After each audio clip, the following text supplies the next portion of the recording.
Saudara-saudari terkasih, apakah saudara sudah memulai hari ini dengan penuh sukacita dan punya niat untuk berbuat baik meskipun kecil? Semoga Tuhan memberkati niat baik saudara. Dari pengalaman saya meyakini dan juga menyaksikan sendiri, tidak pernah saya melihat orang yang egois itu bahagia. Karena egoisme dengan kebahagiaan itu bertolak belakang. Kebahagiaan justru ketika kita membagikan hidup kita. Tetapi apabila kita hanya berfokus pada diri sendiri, maka kemudian kita tidak berbahagia. Maka egoisme dengan kebahagiaan tidak bisa menjadi satu. Tidak ada orang egois yang bahagia. Tetapi orang yang berbuat baik, orang yang melakukan kebaikan kepada saudara-saudarinya, mendapatkan bonus kebahagiaan. Karena dengan berbuat baik dia merasa bernilai, berarti hidupnya. Dan memang sebetulnya untuk itu kita diciptakan. Kita diciptakan supaya kita bisa menambahkan, memenuhi apa yang kurang. Dan karena itu kita diciptakan.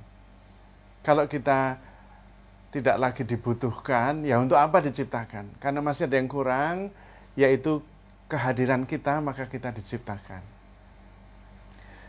Tetapi itu berarti kita diciptakan untuk memenuhi, melengkapi, berbagi, memberikan diri.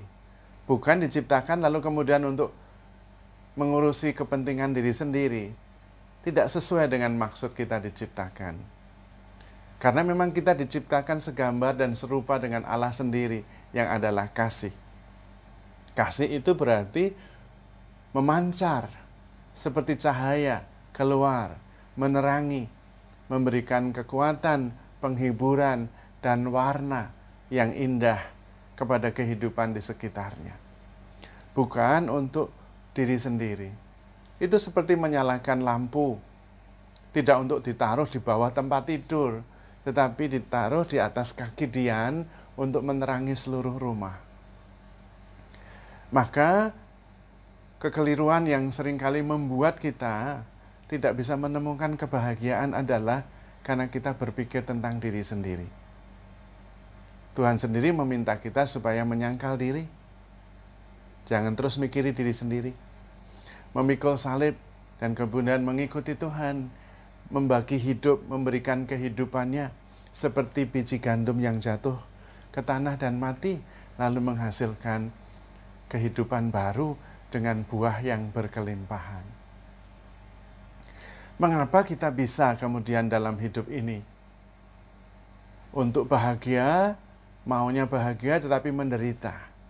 Diciptakan untuk berbagi tetapi kemudian selalu berorientasi pada kepentingan diri yang egoistik. Mengapa bisa terjadi? Menurut saya karena kita tidak dilatih, tidak dididik sejak kecil. Kalau menyaksikan pendidikan sekarang ini, saya juga bisa mengerti kenapa anak-anak kita kemudian sangat egoistik. Karena sejak kecil kita dilatih, dididik supaya mikirin diri sendiri sampai akhir. Lalu kemudian diharapkan sesudahnya untuk menjadi terbuka, memikirkan sesama, kayaknya sulit. Sejak kecil kita dilatih untuk pergi sekolah, kelompok bermain, TKA, TKB, SD, SMP, SMA, dan semuanya supaya hebat, pinter, nomor 1. Tidak salah. Supaya kemudian bisa dapat pekerjaan. Tidak salah. Tapi terus ngapain? Apakah hidup hanya untuk itu? Mikirin diri sendiri dari kecil sampai tua, mikir diri sendiri terus. Itu sangat egoistik. Hidup jauh lebih luas dari itu. Pendidikan jauh lebih besar daripada itu semua. Kalau kita justru berani dan mau sejak kecil menyadarkan dan mendidik anak-anak kita bahwa hidup kita itu berarti bukan karena mendapatkan sesuatu, tetapi karena membagikannya, maka menjadi berbeda.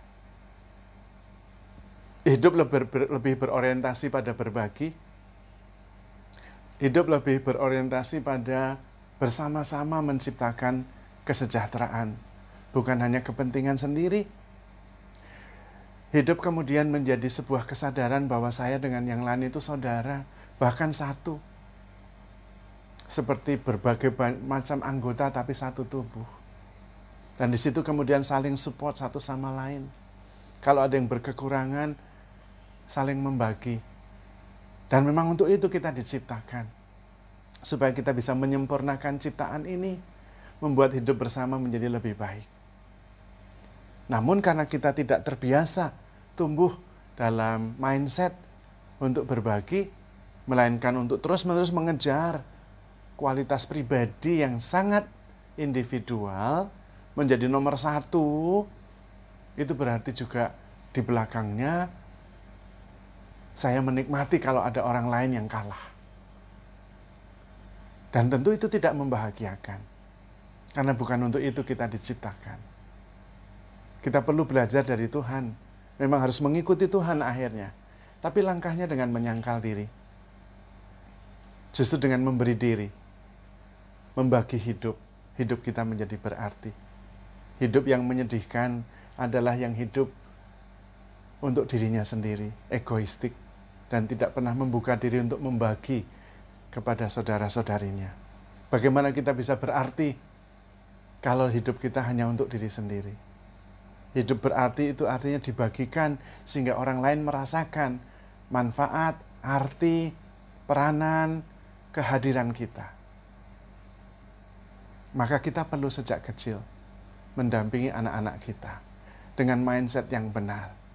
Bukan hanya mengejar cita-cita pribadi yang ujungnya kemudian tidak lagi terbuka untuk mengutamakan kepentingan saudara-saudarinya dan bertumbuh bersama.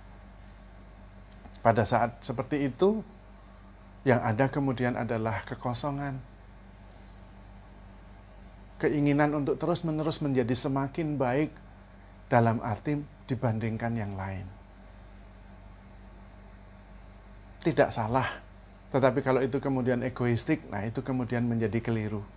Kalau menjadi semakin baik, justru ketika kita dengan membagikan diri kepada saudara-saudarinya, menciptakan kehidupan bersama yang lebih baik, nah itu baru berarti. Maka kita perlu mendampingi anak-anak kita. Kita perlu belajar memberikan diri kepada anak-anak kita. Karena pada dasarnya parenting adalah pemberian diri. Maka fokusnya justru meningkatkan kualitas pribadi kita. Supaya yang kita berikan adalah pemberian yang berkualitas. Parenting itu berarti adalah menumbuhkan kualitas pribadi. Karena anak-anak kita itu mendownload orang tua. Kalau orang tuanya kualitasnya bagus, tidak egoistik, selalu berbuat baik dan berbagi kepada sesamanya, dan menemukan kebahagiaan dengan mencintai, maka anak-anak juga akan mendownload yang sama. Karena itu parenting justru bukan anak yang penting, melainkan kualitas pribadi Anda yang terus bertumbuh. Anak dengan sendirinya akan mengalami pertumbuhan seperti kita. Terutama dalam parenting ini, mendidik anak, kita harus menyadari bahwa kita begitu dicintai Tuhan. Cukup dengan kasih Tuhan. Dan karena itu kemudian memancarkan kasih dan kebaikan kepada sesama. Dengan sendirinya. Anak-anak mengerti dan mengalami. Dan kemudian juga mengcopy, mendownload apa yang sungguh-sungguh kita jalankan setiap hari. Bukan hanya apa yang kita katakan, bukan apa yang kelihatan, tetapi juga termasuk mindset, cara hidup, gaya hidup, iman kita, semua didownload oleh anak-anak kita. Maka saudara-saudari terkasih, hidup dalam kasih Allah menjadi sangat penting dalam pendidikan anak-anak. Sesuatu yang tidak bisa diajarkan dengan kata-kata, tetapi dirasa dan dialami. Maka Anda dan saya juga perlu mengalami kasih Allah itu dan hidup atas kasih Tuhan. Karena kita memang begitu dicintai oleh Tuhan. Jadi saudara-saudari terkasih, handle yourself with care because you are loved. Tuhan memberkati.